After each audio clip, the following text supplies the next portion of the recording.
Welcome. This is a reading of an exegetical and biblical-theological commentary on Genesis chapter 40.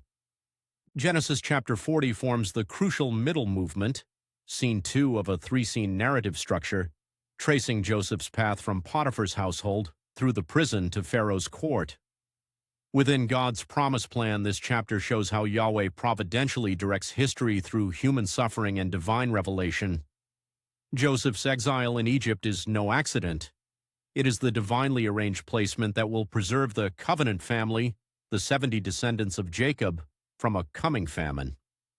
In the ancient Near Eastern world, where kings relied on scribal guilds and dream divination, Genesis 40 sets Yahweh's sovereign self-disclosure against Egyptian court wisdom. Through Joseph's unjust confinement and his authenticated interpretation of dreams, God advances his redemptive promise for the preservation of his elect people and the blessing of the nations. We turn now to the Exegesis. Verses 1 through 4 open with the phrase, "some time after this." The vague timeline underscores Joseph's complete severance from normal life in Canaan, yet his identity and conduct remain anchored in covenant integrity. Two high-ranking officials appear, the chief cupbearer and the chief baker. These were not ordinary servants. They held intimate access to Pharaoh and served as security against conspiracy and poisoning. The narrator withholds the exact nature of their offenses. The theological weight rests not on palace intrigue, but on divine guidance and Joseph's positioning. Even in prison, the captain of the guard assigns Joseph to attend these distinguished prisoners. Joseph's administrative competence and integrity shine. He moves seamlessly from managing Potiphar's estate to serving prisoners, building the very credibility and connections required for his later elevation. Verses 5 through 19 bring the royal dreams and the divine interpreter. Both officials experience troubling, symbolically dense dreams on the same night. In Egyptian and Mesopotamian culture, dreams were coded messages from the gods requiring expert scribal diviners. The officials' distress arises not only from the dreams themselves, but from their isolation away from professional interpreters. Joseph answers their frustration with a foundational theological assertion: do not interpretations belong to God? He strips human scribal guilds of autonomy and positions dream interpretation as a divine prerogative. Joseph presents himself as a humble conduit for Yahweh's revelation. Notice the striking reversal. Joseph's own youthful dreams in Genesis chapter 37 provoked his brother's wrath. Now his gift for interpreting the dreams of others becomes the vehicle of his redemption. The cupbearer's dream, a vine with 3 branches that bud, blossom, and yield ripe clusters of grapes, which he presses into Pharaoh's cup. Joseph interprets, the 3 branches are 3 days. Within 3 days, Pharaoh will restore the cupbearer to his office.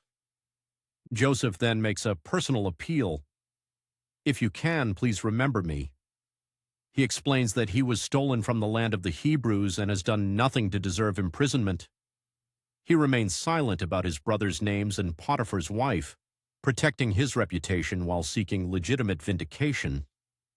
Encouraged by the favorable report, the chief baker describes 3 baskets of white bread on his head.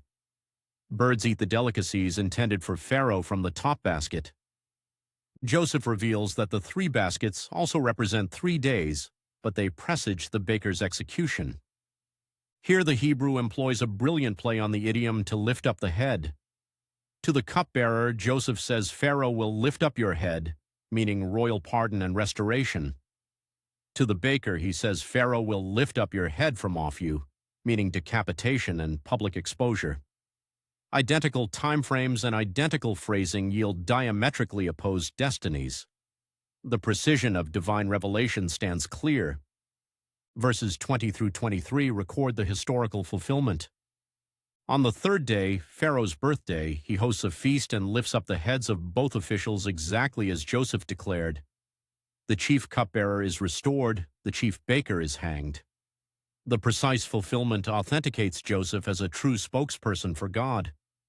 Yet the chapter closes on a tragic note. Yet the chief cupbearer did not remember Joseph, but forgot him. Human advocacy fails completely. This prolonged delay, lasting 2 full years, functions as a theological crucible. As Psalm 105 reflects, the word of the Lord tested him. God's silence was not neglect.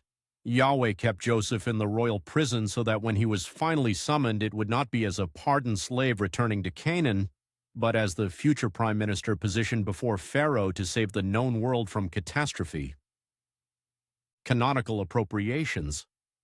Later biblical authors organically draw upon these events. Psalm 105, verses 17 through 19, frames Joseph's imprisonment as divine preparation. Yahweh had sent a man ahead of them. The word of the Lord tested him until the time his word came to pass. Daniel, chapter 2, verses 27 and 28, adopts Joseph's exact posture. When pagan diviners fail, Daniel declares that no wise men can reveal the mystery, but there is a God in heaven who reveals mysteries. In the New Testament, Luke chapter 23, verses 39 through 43, recognizes the typological pattern. Jesus, like Joseph, was innocent, falsely accused, and placed between two transgressors, one restored, the other condemned.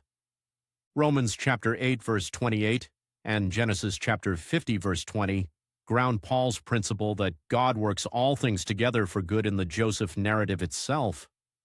Human forgetfulness in Genesis 40 was subverted by God's larger purpose to preserve Israel and fulfill the Abrahamic covenant. Theological synthesis through the promise plan. Genesis 40 illustrates the organic unity and progressive development of Scripture. Joseph's concrete historical experience in an Egyptian prison retains its full physical reality while serving as a vital link in the unfolding promise made to Abraham. The narrative highlights the tension between human abandonment and divine providence. Had the cupbearer remembered Joseph immediately, Joseph might have returned to Canaan as an obscure shepherd.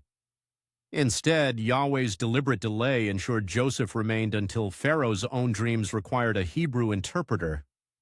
In this way, Joseph became the conduit through which the Abrahamic promise, "In you all the families of the earth shall be blessed," began to manifest globally, delivering both ethnic Israel and the surrounding Gentile nations from destruction.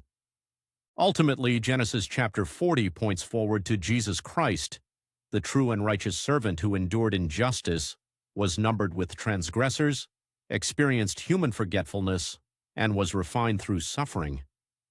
Christ did not bypass concrete history. He entered into it, undergoing the ultimate silence of the cross before being exalted to administer the bread of life to a perishing world. Genesis 40 assures us that divine delay is never divine failure. Yahweh remains faithful to His word, directing the smallest details of history to fulfill His promise plan.